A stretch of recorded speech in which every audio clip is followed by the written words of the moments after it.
Σύμφωνα με νέα έρευνα, η καταστροφική σύγκρουση που δημιούργησε τη σελήνη ίσως να μην οφειλόταν σε έναν μακρινό εισβολέα, αλλά σε έναν πλανήτη που αναπτύχθηκε δίπλα στη Γη.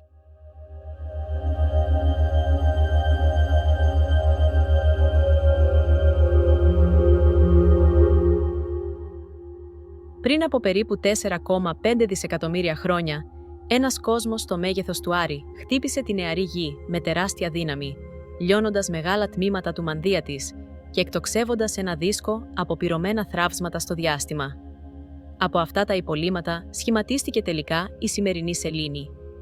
Αν και αυτή η θεωρία της γιγαντιαίας σύγκρουσης είναι η πιο αποδεκτή, η προέλευση και τα χαρακτηριστικά του χαμένου πλανήτη, γνωστού ως Θεία, παρέμεναν ασαφή.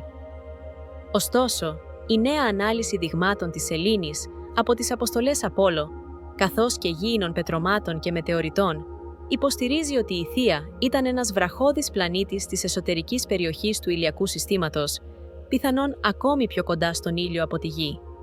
Η Θεία ήταν ένα από τα εκατοντάδες πλανητικά έμβρια από τα οποία σχηματίστηκαν οι πλανήτες μας.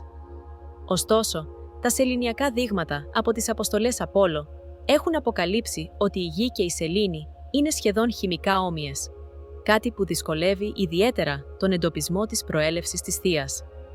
Για το λόγο αυτό, οι ερευνητές εξέτασαν 6 δείγματα από τις αποστολές Απόλλων 12 και 17, καθώς και 15 γήινα πετρώματα, μαζί με μετεωρίτες που βρέθηκαν στην Ανταρκτική.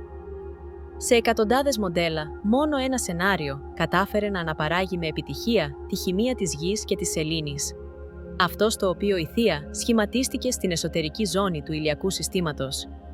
Σύμφωνα με τη μελέτη, η Θεία ήταν πιθανότατα ένας βραχώδης πλανήτης με μεταλλικό πυρήνα και μάζα, περίπου στο 5 έως 10% της μάζας της Γης. Αν και η μελέτη δείχνει ότι η Γη και η Θεία πιθανότατα ήταν αδέλφια που σχηματίστηκαν στην ίδια περιοχή, παραμένει άγνωστο πώς η γιγαντιαία σύγκρουση κατάφερε να αναμίξει τόσο απόλυτα τα υλικά τους, ώστε οι χημικές τους υπογραφές να γίνουν σχεδόν αδιαχώριστες. Η λύση αυτού του μυστηρίου μπορεί να αποτελέσει το κλειδί για να κατανοήσουμε πλήρως πώς σχηματίστηκαν η Γη και το φεγγάρι μας.